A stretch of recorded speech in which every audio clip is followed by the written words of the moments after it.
사도행전 16장 6절에서 15절 말씀.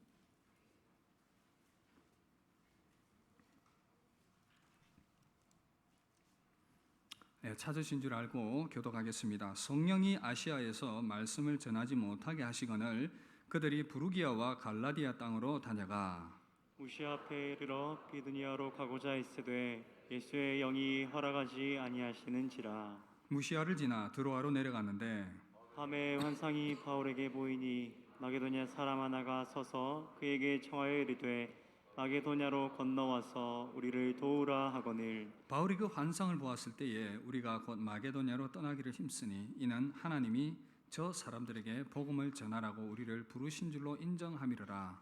우리가 드로아에서 배로 떠나 사모드라게로 직행하여 이튿날 네아폴리로 가고 거기서 빌립보에 이르니 이는 마게도냐 지방의 첫 성이요 또 로마의 식민지라. 이 성에서 수일을 유하다가 안식일에 우리가 기도할 곳이 있을까 하여 운박 강가에 나가 거기 앉아서 모인 여자들에게 말하는데 두아디라시에 있는 자색 옷감 장사로서 하나님을 섬기는 루디아라 하는 한 여자가 말을 듣고 있을 때에 주께서 그 마음을 열어 바울의 말을 따르게 하신지라.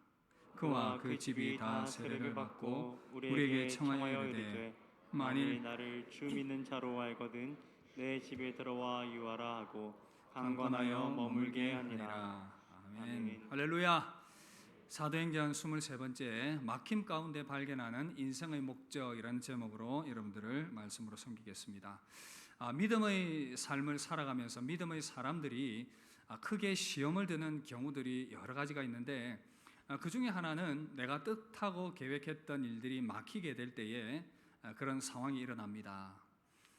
이 대학 학생들이 원하는 대학과 진학을 위해서 열심히 준비하고 노력을 했는데 그 길이 막힙니다.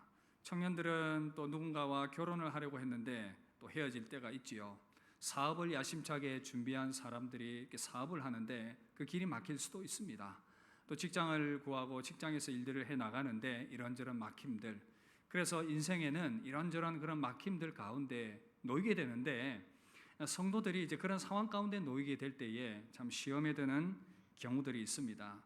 여러분, 오늘 말씀에도 보니까 하나님께서 복음을 전하는 이 사도들의 걸음을 막으시는 내용이 소개되고 있습니다. 이제 1차 전도 여행을 끝내고 돌아온 이 바울과 일행들이 2차 전도 여행을 준비를 하고 있습니다. 이제 1차 전도 여행을 통해서 전도한 교회들을 돌아보고 그들을 다시 한번 더 세워야 되겠다라는 생각을 가지고 이제 출발을 하게 됩니다. 이제 더베와 루스드라를 지나면서 이제 계속하고 있는데 그런데 거기서 막힘을 경험을 하게 됩니다. 에베소서를 포함한 이 아시아 지역에 복음을 전하려고 하는데 성령께서 막으시는 거예요. 6절 보시면 성령이 아시아에서 말씀을 전하지 못하게 하시거늘 그들이 부르기아와 갈라디아 땅으로 다녀가. 성령께서 이 아시아 지역에 복음을 전하는 것을 막으셨습니다. 아시아는 우리 지금의 아시아 이곳을 얘기하는 것이 아니라 그 당시 이제 터키 땅을 중심으로 한 그 지역을 말하는 것입니다. 그래서 이런 어떤 막힘들이 있었고요. 바울 일행은 참 고민했습니다. 하나님께서 왜 이 걸음을 막으시는 걸까? 그리고 이제 고민을 하다가 또 걸음을 북쪽으로 옮기게 됩니다. 흑해 쪽에 있는 비두니아라는 지역을 향해서 복음을 전하기 위해서 나아갔습니다. 그런데 성령께서 또 막으시는 겁니다. 사도행전 16장 7절을 보시면 무시아 앞에 이르러 비두니아로 가고자 애쓰되 예수의 영이 허락하지 아니하는지라. 밑쪽으로 이렇게 남쪽으로 가려고 해도 막혔고 북쪽으로 가려고 해도 막혀버렸습니다. 왜 이런 일이 일어날까? 그러면서 할 수 없이 열린 방향으로 나아갔는데 그곳이 바로 이제 드로아라는 지역이었습니다. 혹시 2차 전도여행 지도가 있으면 좀 보여주시면, 여튼 그림을 보시면 저기 이제 쭉 가서 확대를 시켜주시네요. 쭉 보시면 조금 더 옆으로 보여주시면 아시아가 보이고 저기 드로아라는 지역이 보이죠. 이제 저기까지 이제 가게 된 것입니다. 여러분, 바울이 이렇게 드로아로 가게 되었는데 그 가운데에서 참 고민을 많이 했습니다. 하나님께서 왜 우리의 걸음을 막으시는 걸까? 우리 인생이 때때로 걸음이 막히고 뜻대로 이루어지지 않는 그러한 이유, 하나님의 또 다른 계획을 이루기 위한 그러한 하나님의 인도하심일 수가 있습니다. 새로운 길을 열기 위한 하나님의 계획일 수가 있다는 것입니다. 이제 이렇게 길이 막혀서 막막한 가운데에 드로아에서 밤을 보내게 되는데 그곳에서 바울은 기도했습니다. 그 가운데 환상을 보게 됩니다. 그 환상의 내용은 이것입니다. 마게도냐 사람 하나가 서서 절박한 심정으로 건너와서 우리를 도우라는 그런 놀라운 환상을 보게 됩니다. 깜짝 놀랐습니다. 이 도우라라는 이 단어가 이 보에데오라는 원어가 사용이 되었는데 이 단어는 울음소리와 달려가다 이 두 단어가 합쳐진 단어입니다. 그래서 울면서 울음소리를 듣고 달려가다 정말 절박한 그러한 마음으로 도움을 요청하고 있고 이러한 어떤 긴박한 상황 가운데에서 정말 이 도움의 요청이 들어왔다는 것을 알 수가 있습니다. 여러분 지도를 한번 더 보시면 마게도냐는 지도를 한번 더 펴주십시오. 마게도냐는 지금 드로아에서 조금 더 확대시켜 주십시오. 아까 보여줬던 것처럼 드로아에서 배를 타고 배를 타고 건너가야 하는 그러한 곳입니다. 그러니까 이제 이 마게도냐는 유럽 땅이고 지금은 이제 그리스 땅에 해당이 되는데 하나님께서 마게도냐로 길을 여신 것에 대해서 바울은 여실 것에 대해서 전혀 생각하지도 않았던 것입니다. 그런데 하나님께서는 바울 일행이 지금 마게도냐에 가서 복음을 전하기를 원하셨고 그곳으로 인도하셨던 것입니다.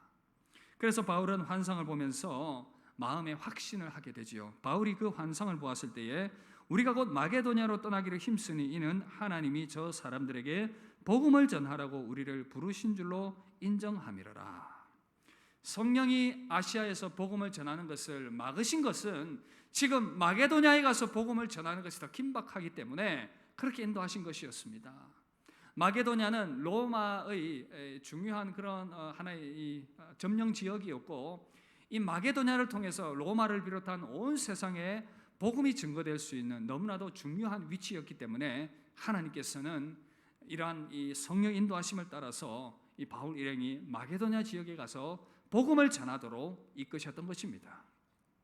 여러분, 하나님께서 우리 인생의 길을 막으실 때가 있습니다. 그럴 때 우리는 큰 혼란과 좌절을 경험하게 됩니다. 그러나 여러분 기억하시길 바랍니다. 하나님께서 우리 인생에 또 다른 길을 열기 위한 계획이 있다라는 사실입니다. 오늘 이 예배 자리에 나온 여러분들 계획한 일이 막혀서 힘드십니까? 하나님의 또 다른 계획이 펼쳐지게 될 줄 믿습니다. 그렇게 여러분 믿음을 가지고 기도하면서 하나님의 또 다른 계획을 기다리며 나아가는 여러분들 되시기를 바랍니다. 그런데 여러분 우리가 여기서 중요한 것이 있는데 하나님께서 길을 막으실 때에 그 막힘이 무엇 때문인지 분별할 필요가 있습니다. 무슨 얘기냐 하면 제가 조금 전에 말씀드린 것처럼 하나님께서 성령께서 또 다른 일을 위해서 막으시는 경우도 있지만 또 다른 경우들도 있을 수가 있다는 것입니다.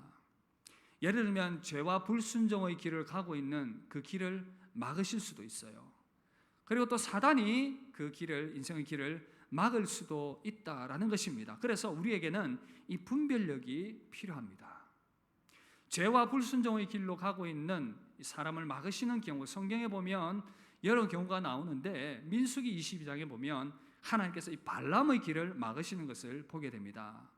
여러분 이 발람과 발락이라는 이 모압 왕이 이스라엘 백성들이 모압 광야에 가득 모여 있으니까 굉장히 위협이 되었습니다. 그래서 발람이라고 하는 선지자를 초청을 해서 이스라엘을 저주하게 했습니다.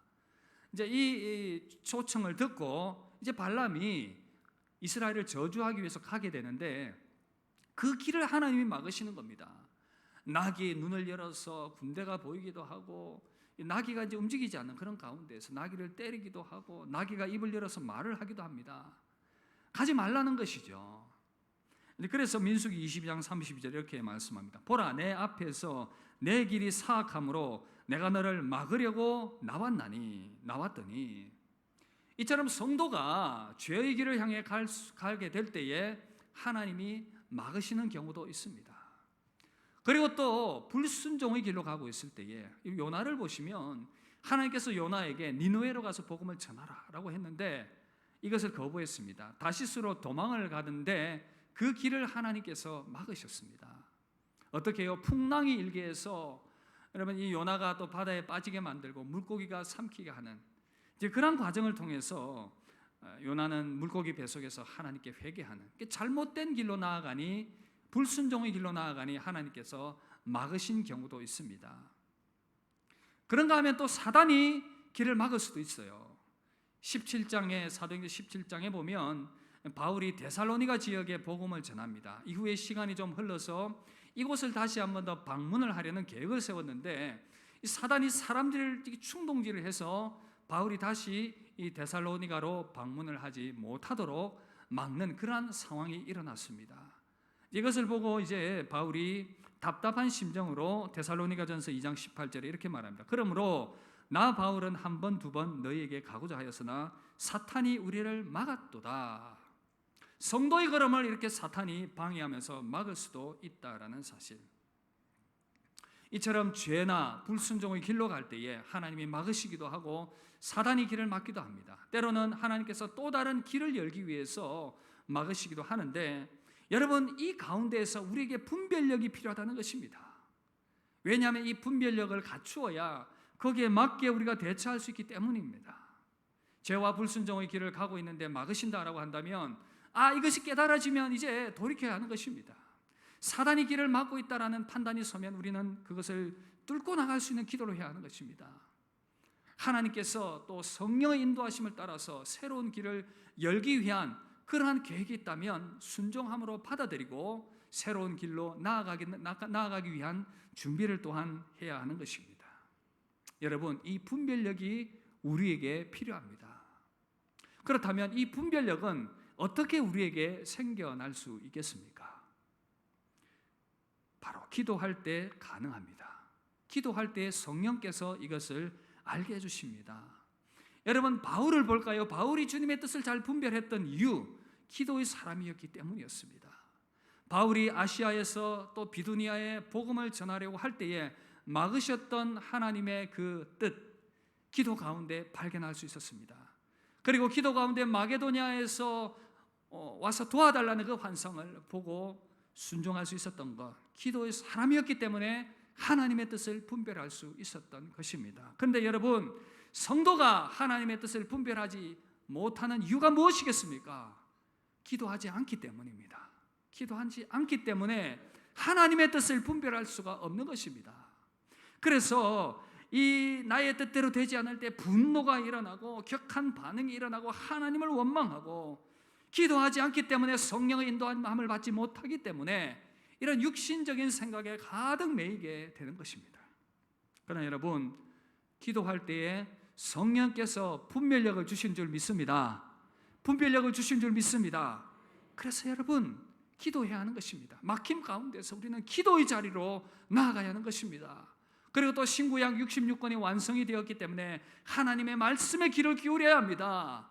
말씀을 가까이 하고 말씀을 읽고 묵상하고 말씀을 듣고, 그래서 성경과 하나님께 기도하는 것, 하나님의 말씀과 기도는 성령께서 역사하시는 중요한 통로가 되기 때문에 우리는 기도와 말씀을 통해서 우리 인생의 막힘의 문제가 무엇인지를 분별해낼 수 있다는 것입니다. 사랑하는 성도 여러분, 인생의 막힘 가운데 있습니까? 기도하시기를 주의 이름으로 축복합니다. 말씀을 가까이 하시기를 주님의 이름으로 축복합니다. 그래야 분별력이 생기고 나의 이런 막힘이 무엇으로 인해 온 것인지 파악이 된다면 거기에 맞게 우리는 대처해 나갈 수 있게 되는 것입니다. 그러나 하나님께서 정말 나의 이 인생의 걸음 가운데에서 새로운 길을 열기 위한 그런 계획이 있다면 우리는 그 가운데에서 더욱더 분별력을 가지고 새롭게 길을 열어가실 그 하나님의 역사심에 마음을 모으고 기대하며 나아가야겠습니다. 우리 가운데 막힘이 있을 때 분별력을 가지고 그 막힘을 바로 파악하여 잘 대처하는 여러분들 되시기를 주님의 이름으로 축복합니다. 그리고 또 하나 더 생각해 볼 것이 있는데, 이제 여러분들이 이 인생의 막힘 가운데에서 기도와 말씀으로 성령의 인도하심을 받았다라고 생각을 해봅시다. 성령의 인도하심을 따라서 여러분들이 그 길을 걸어가고 있습니다. 그런데 여러분들이 꼭 기억해야 할 것은 그 걸음 가운데에서 어려움과 도우심의 손길이 함께 역사한다라는 사실입니다. 성령의 인도하심을 받아서 나아가는 그 걸음 가운데서도 어려움은 있습니다. 그러나 성령의 도우심 또한 함께 하신다라는 사실입니다. 여러분, 오늘 말씀해 보니까 이제 바울이 성령의 인도함을 받아서 마게도냐 지역으로 가게 됩니다. 거기서 첫성 이 빌립보에 들어가서는 이제 그곳에서 하나님의 뜻을 이루어가게 됩니다. 근데 여러분, 빌립보에 도착을 해보니 바울에게 막막함이 있었습니다. 왜냐하면 바울이 그동안 해왔던 이 전도의 패턴을 보면 회당 중심이었습니다. 그곳에 이제 회당이 있으면 회당에 들어가서 복음을 전했는데 빌립보에는 회당이 없는 것입니다. 그래서 이거 어떻게 복음을 전해야 되나 굉장히 고민을 했습니다.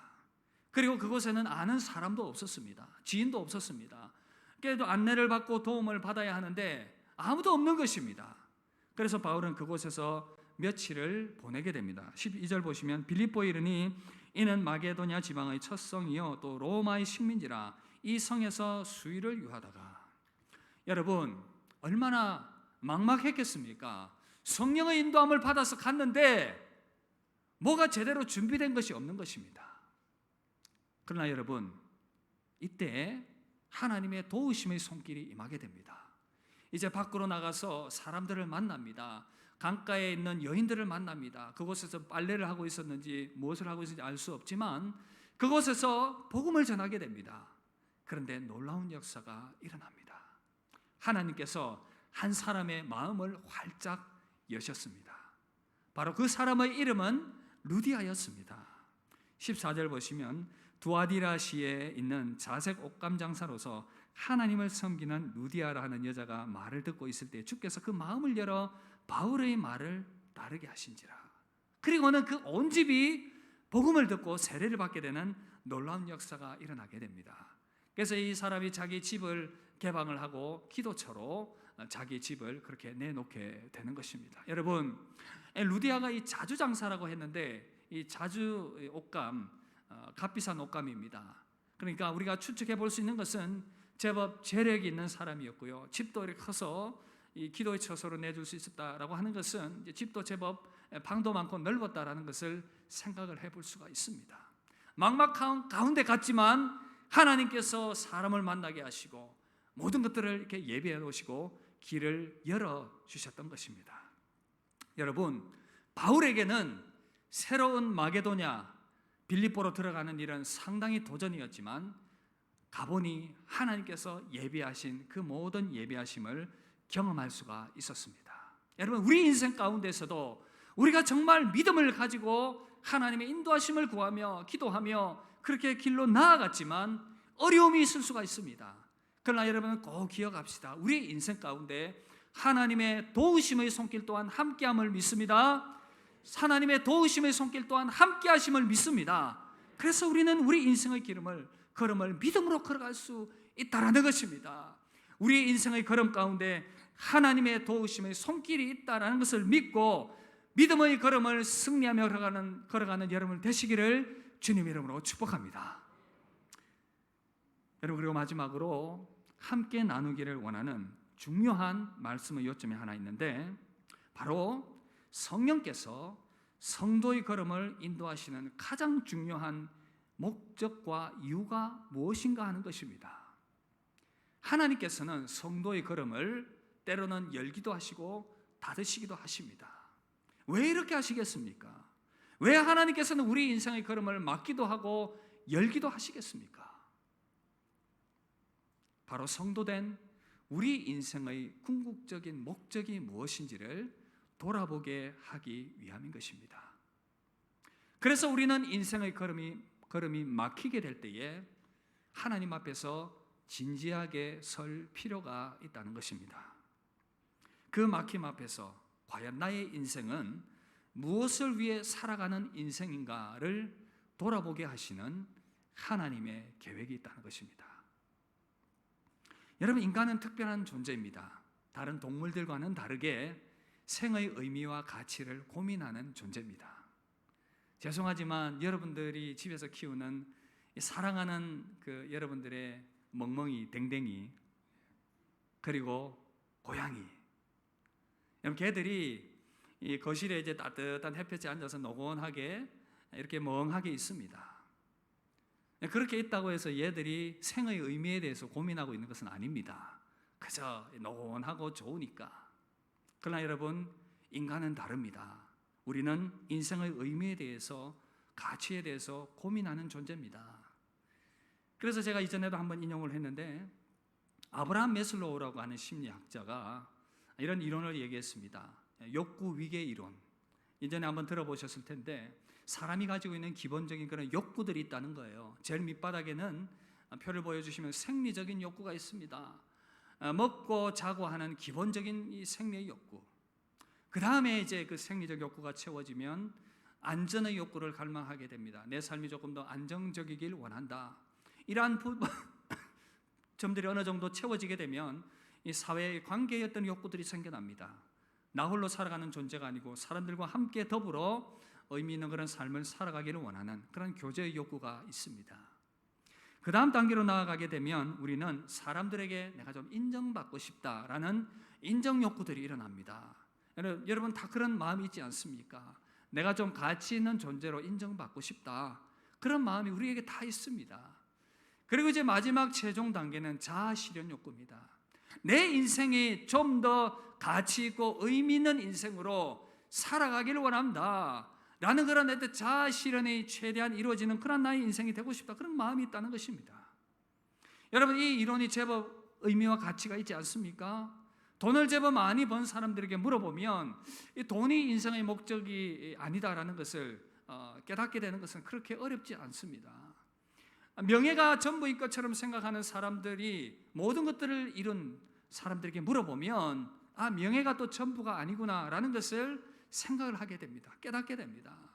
쾌락을 추구하며 살아가는 인생들이 결국은 그 쾌락의 끝에는 허무함밖에 없다라는 것을 깊이 절감하며 인생의 허무함을 느끼게 되는 것입니다. 여러분, 그래서 미국의 유명한 코미디언인 짐 캐리, 제법 지성도 갖춘 사람인데 이 사람이 이런 말을 했는데 굉장히 의미가 있어요. 나는 모든 사람이 부자가 되고 유명해지고 꿈꿨던 모든 것을 이루면 좋겠습니다. 그래야 그것이 답이 될 수 없다는 사실을 알게 될 테니까요. 그래서 어떤 사람들은 이 세상에서 좀 더 가치 있는 대의를 찾습니다. 사회운동을 하고 톨레랑스, 사회적 지위를 갖춘 사람의 사회적 책임, 그래서 자연을 보호하고 환경을 지키는 그러한 것들, 인권을 지켜나가고자 하는 노력들, 그런 어떤 또 가난을 퇴치하고자 하는 노력들, 이런 추구들을 하게 됩니다. 결국은 인간이 궁극적으로 갈망하는 것은 뭐냐? 나는 과연 의미 있는 인생을 살아가고 있는가? 나는 정말 의미 있는 인생을 살고 싶다, 그것 아니겠습니까? 우리 인간에게 그러한 기본적인 욕구들이 다 있습니다. 그렇다면 성도된 여러분들에게 질문합니다. 세상 사람들도 이렇게 생의 의미와 가치를 추구하며 살아간다면 저와 여러분들, 그리스도인 된 저와 여러분들이 추구해야 될 인생의 의미와 가치가 무엇이겠습니까? 하나님께서 여러분들을 창조하신 창조주이심을 믿으십니까? 하나님이 여러분들의 창조주이심을 믿으십니까? 그렇다면 창조주 하나님께서 관심을 가지시는 것에 집중하면 됩니다. 창조주 하나님께서 가치 있게 여기시는 것에 집중하면 되는 것입니다. 하나님은 무엇에 대해서 가치 있게 여기시겠습니까? 성경은 너무나도 명백하게 나타나 있습니다.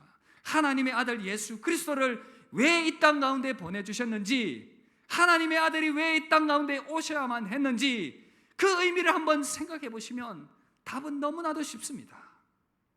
하나님께서는 죄로 말미암아 무너진 인간들이 다시금 그 죄의 문제가 해결이 되고 하나님의 품으로 돌아오게 하고 영원한 소망을 가지며 하나님의 백성으로 기쁨 가운데 살아가도록 하는 것, 잃어버린 그 하나님의 형상을 다시금 복음 안에서 회복하는 것, 그것을 하나님께서는 너무나도 소중하게 여기시고 거기에 관심을 가지시고 지금도 일하고 계시다라는 사실. 그렇다면 여러분, 우리 인생의 방향은 어떠해야 하겠습니까? 여러분, 우리는 이 땅을 살아가는 일에 너무나도 관심이 많습니다. 필요합니다. 나는 누구와 결혼을 하고 어떤 직장을 가져야 하고 어떤 미래의 꿈을 꿔야 하고 어떻게 공부를 해야 하고, 그것 너무나도 중요하지만 그러나 하나님께서는 그것에 머무르는 인생이 되는 것을 원하지 않으십니다. 그 위에를 보기를 원하신다는 거예요. 그래서 우리 주님 뭐라고 말씀하십니까? 이런 모든 것들을 구하는 거 다 이방인이 구하는 것이다. 너희는 먼저 그의 나라와 그의 의를 구하라. 그리하면 이 모든 것을 너희에게 더하시리라. 그리고 그 중심 가운데는 복음이 있다는 사실입니다. 저는 이 복음을 단순히 사람들을 교회에 많이 데리고 와서 교회가 부흥하는 것, 이것을 이야기하지 않습니다. 복음에 나타난 하나님의 그 마음을 여러분들이 좀 이해하실 수 있기를 바랍니다. 왜 하나님의 아들 예수 그리스도께서 이 땅에 오셔야만 했는가? 그 하나님의 관심에 비하면 우리 인생은 너무나도 복음과 상관없는, 관심이 없는 그러한 삶을 살아가고 있는 모습이 아니겠습니까? 복음에 더욱더 관심을 가지고 하나님이 관심을 가지시는 것에 좀 더 우리가 관심을 가지실 수 있길 바랍니다. 그래서 죽어가는 영혼들을 구원하며 소망이 없는 세상 가운데에서 하나님의 사랑과 인생의 소망을 전하는 그러한 교회된 저와 여러분들의 모습이 되어야 되겠습니다. 이 말씀을 준비하면서 이전에 보았던 한 영상이 생각이 났습니다. 이 영상을 보면서 함께 좀 말씀을 나누기를 원하는데, 이 영상의 내용은 이겁니다. 미국 필라델피아의 켄싱턴이라는 지역이 있는데, 이곳이 지금 이제 마약 천국이 되어 있습니다. 마약 천국. 그래서 이 마약에 취한 사람들이 곳곳에 좀비처럼 살아가고 있습니다. 이 좀비들 중에는 이전에 잘 나가던 사업가들, 정치인들, 스포츠 스타들, 이렇게 생의 의미를 나름대로 가지고 살아가던 사람들이 마약에 빠져서 허무한 인생을 살아가고 있는 모습들. 영상을 한번 보시겠습니까? 거리를 좀비처럼 걸어다니는 사람들. 눈에 의심스러울 정도로 충격적인 광경이 벌어지고 있는 이곳에서는 대체 무슨 일이 일어나고 있는 것일까요? 이곳은 풍부한 역사를 가진 도시 필라델피아 안에 위치한 동부 최대 규모의 마약시장 켄싱턴입니다. 80개가 넘는 마약 노상이 있는 이곳에서는 헤로인뿐만 아니라 온갖 종류의 하드코어 마약들이 아무런 제지 없이 거래되고 있습니다. 켄싱턴이 다른 사회 밑바닥 지역과 다른 점은 이 모든 일이 눈앞에서 공공연하게 일어나고 있다는 점입니다. 장사를 하고 있는 가게 앞에서, 아이들이 학교에 가는 길목에서, 주민들이 일상생활하는 공간 안에서 이 모든 일이 벌어지고 있습니다. I grew up near it, so I become numb to it. When I walk past someone, if someone's on drugs, it's just like, all right, that's someone that's high. 여러분, 주 정부와 시가 이 문제를 해결하기 위해서 많은 노력들을 했지만 참 어려움을 겪고 있습니다. 2018년에 새로운 시장이 부임을 해서 이 문제를 해결해 보려고, 먼저는 이 마약의 소굴이 되어 있는 그 지역, 그 장소가 있습니다. 거기서 사람들이 이제 자고 거기서 마약을 이제 투약을 하고 하는, 이제 거리로 나오기 전에 이렇게 자는데, 그곳을 일단 청소해야 되겠다라고 생각을 하고 그곳에 들어가 보았더니 너무나도 충격적이었습니다. 온갖 쓰레기와 오물과 쓰다 남은 그런 이 바늘들과, 그리고 이제 마약을 하다 보니 몸을 가눌 수 없어서 죽어서 이렇게 썩어버린 시체들이 가득했습니다. 지옥의 한 모습이었습니다. 썩어져가는 사회의 한 단면입니다. 여러분, 그러던 중에 저희 마음에 큰 감동을 주었던 부분이 있었는데, 이 문제의 심각성을 알고 그곳에 복음을 들고 간 사람이 있었습니다. 바로 버디라고 하는 목사님인데, 이 목사님이 그 켄싱턴에서 성장을 한 거예요. 그리고는 그것의 심각성을 알고는 그것에 교회를 세웠습니다. 그리고 다음 세대 자녀들만이라도 이러한 전철을 밟지 않도록 하기 위해서 많은 노력들을 하고 있었습니다. 그래서 아이들을 불러 모아서 다른 것에 집중하지 못하도록 권투를 시킵니다. 열심히 이제 권투에 이제 땀 흘리고 집중하다 보면 이제 마약이나 이런 것들에 이제 흐트러지지 않는 것이죠. 그리고는 아이들을 불러 모아서 성경을 가르치고 하나님께 예배드리는 그러한 모습으로 그 지역 사회 가운데서 빛과 소금의 역할, 교회의 역할들을 너무나도 아름답게 잘 감당을 하고 있었습니다. 그래서 그 영상의 후반부 부분에 참 이 경찰이 인터뷰했던 교회 역할에 대해서 인터뷰했던 부분이 참 감동이 되었는데, 다음 파트 영상을 한번 함께 또 보도록 하겠습니다. 켄싱턴에서 태어나 자란 62세의 목사 버디 아스본과 그의 팀은 18년째 아이들에게 복싱과 성경 공부를 가르치며 아이들을 바른 길로 이끌어 대물림되는 악순환을 끊기 위해 노력하고 있습니다. The next generation of kids, Devin, should not have to experience what they experience on an everyday basis in Kensington. What's the answer to fixing those things? Here's the answer. The answer is you doing your job, me doing my job, the mayor doing his job, the police doing their job, and every one of us coming together to do our jobs. That's the solution. Because to me, when it's one person trying to make a change, it don't work. 목사 버디는 그의 교회를 켄싱턴의 희망의 출발점으로 만들었고, 주민들은 기부와 봉사를 통해 희망의 불씨를 함께 살려나가고 있습니다. It's not a crime issue, it's a social issue. How critical are the chaplains from the Rock Very. on that mission? Very. The Rock is an essential part of this community. And you see the positive influence that they have around the area. And listen, without their support, it would just be 10 times worse for us. 여러분, 교회의 역할, 그들이 도움이 없었다면 10배는 더 악화되었을 것이다라는 것. 여러분, 저는 이 영상을 보면서 하나님의 마음을 생각해 보게 되었습니다. 하나님의 형상으로 지음받은 존귀한 인간이 저렇게 망가질 수도 있구나. 그러면서 하나님의 마음이 얼마나 안타까우셨을까. 엊그제도 제가 아내랑 함께 운동을 하러 가고 있었는데, 저녁에 길거리에 한 이 젊은 여성이 쓰러져서 머리를 산발로 헤쳐놓고는 구토를 하고 있는 것입니다. 누가 이렇게 또 두드려 주기도 하고. 여러분, 얼마나 허무한 인생의 모습입니까? 하나님을 찾지 못한 방황하는 인생들의 모습. 정도는 다르지만 그 내면의 고통 가운데서 부르짖는 그들의 내면의 목소리들. 하나님께서 이 망가져가는 인생들을 다시금 복음 안에서 회복시키기 위해서 하나님의 아들 예수 그리스도께서 이 땅에 오셨습니다. 예수 그리스도 안에서 인생의 참 소망과 희망을 발견하며 살아갈 수 있도록 길을 열어주시기 위해서 하나님의 아들 예수 그리스도께서 이 땅 가운데 오셨습니다. 그래서 여러분, 우리가 좀 영적인 눈을 뜨고 이 잃어버린 자들을 향하여 하나님의 마음을 품고 좀 다가갈 수 있으면 어떻겠습니까?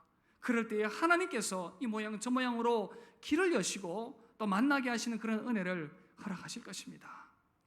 또 말씀 준비하면서 제가 수년 전에 다른 교회 사역을 할 때 있었던 한 일이 생각이 났습니다. 어느 날 결혼식이 있어서 그 결혼식披露宴을 갔는데, 함께 간 우리 교회 지인과 또 이렇게 식사를 하는데 어느 분이 이렇게 앉은 거예요. 그분이 이제 교회를 나가지 않는 분이었는데, 말을 하다 보니 이제 교회 나온 적 있느냐, 예수님에 대해서 아느냐, 그런 적이 없다라고.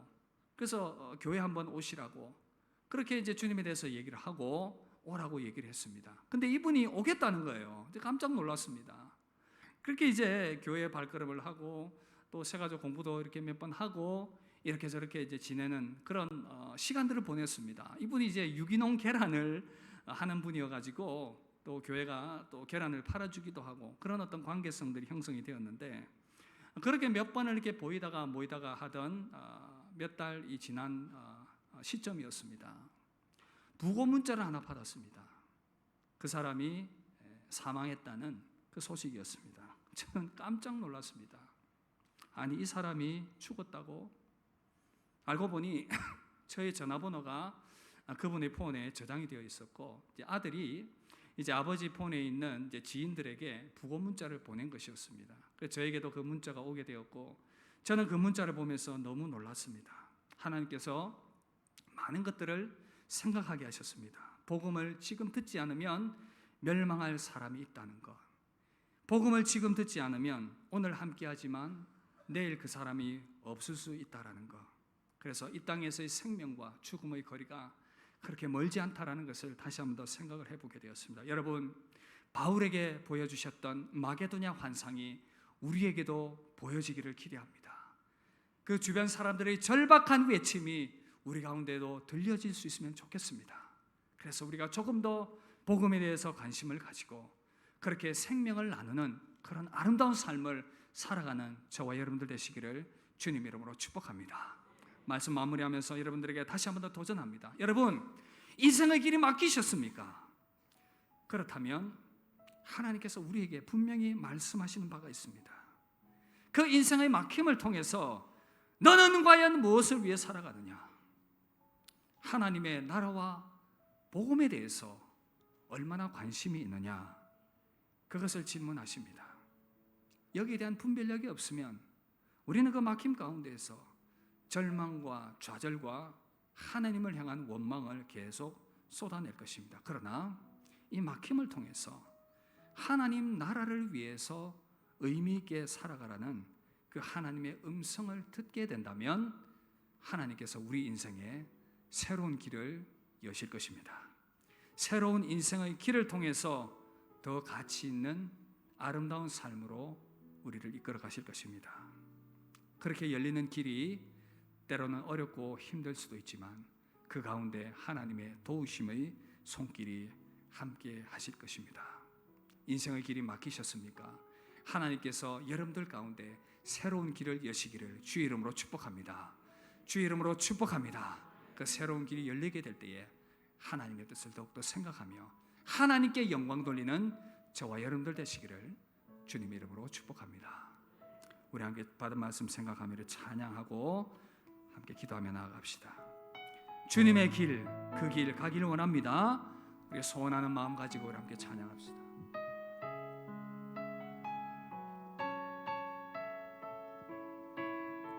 안개 속에서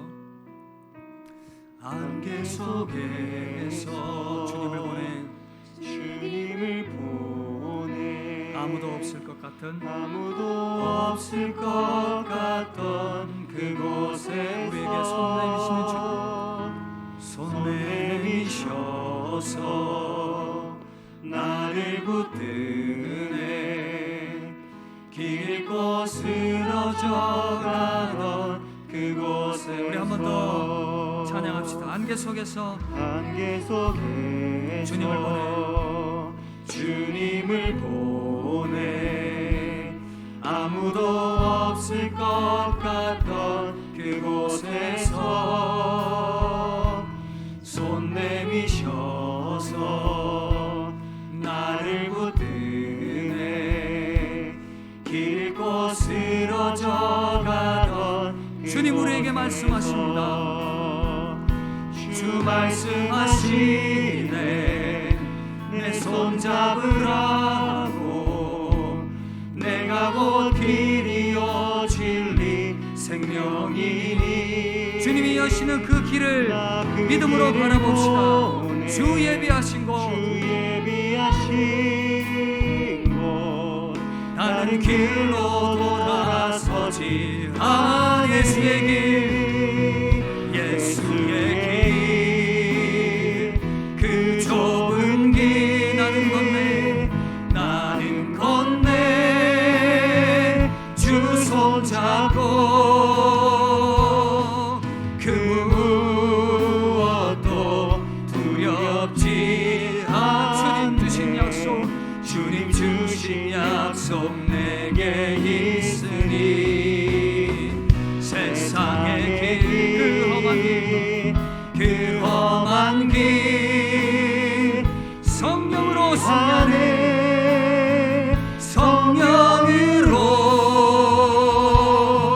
그 무엇도 바라지 않네 저 하늘에 우리 가운데 새롭게 여실 주님의 그 길을 믿음으로 바라보며 예수의 길 예수의 그 좁은 길 나는 건네 주 손잡고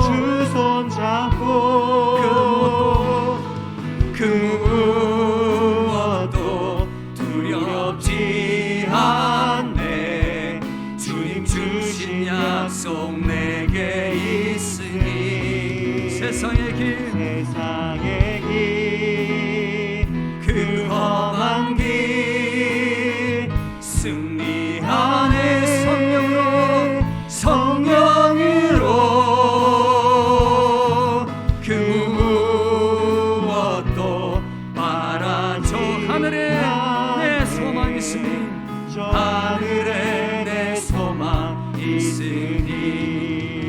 여러분 이 시간 합심하여 한번 기도하며 나아갑시다. 여러분 인생의 길이 막혀 있습니까?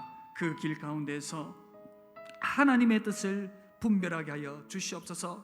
또한 성령의 인도하심 가운데에 나의 인생의 걸음들이 나아가게 해 주시옵소서. 나의 인생의 그 막힘들이 있지만 성령께서 나의 걸음을 인도하고 계시다라는 확신이 들 때에 하나님 어렵고 힘든 일이 있어도 하나님의 도우심의 손길을 신뢰하며 승리하며 나아갈 수 있도록 인도해 주시옵소서. 하나님 나의 인생길이 막힐 때에 다시 한 번 더 나의 인생을 돌아보면서 복음 중심적인 삶, 하나님의 나라를 구하는 그러한 아름다운 믿음의 사람으로 우리를 세워 주시옵소서. 우리 합심하여 한 목소리로 기도하며 나가도록 하겠습니다. 기도하겠습니다.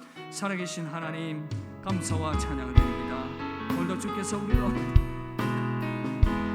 말씀하시는 주님의 음성을 듣습니다. 오 주님,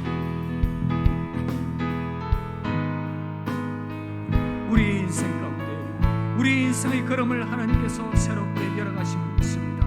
인생의 막힘 가운데서, 인생의 걸음의 막힘 가운데서 하나님 우리의 삶을 진지하게 돌아보게 하여 주시고 그 가운데서 하나님의 뜻을 생각하게 하여 주시옵소서. 아버지 하나님, 그러나 하나님의 영이 인도하시는 그 인생의 걸음이라는 확신이 들 때에 하나님 두려워하지 않고 또한 그 길을 걸어가게 하여 주시옵소서.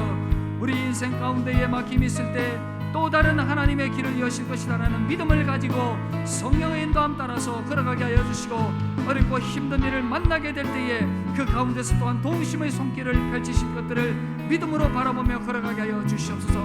그러나 가장 본질적으로 인생의 걸음이 막히는 그 시점에서 우리 삶의 자리를 돌아보게 하여 주시옵소서. 나는 하나님의 나라를 구하는 인생인가? 나는 복음 중심적으로 살아가는 인생인가? 우리 인생의 궁극적인 목적을 돌아보게 하여 주시고 다시금 하나님의 나라를 구하는 삶, 하나님의 나라를 추구하는 삶, 복음 중심적인 삶으로 우리를 세워주시옵소서.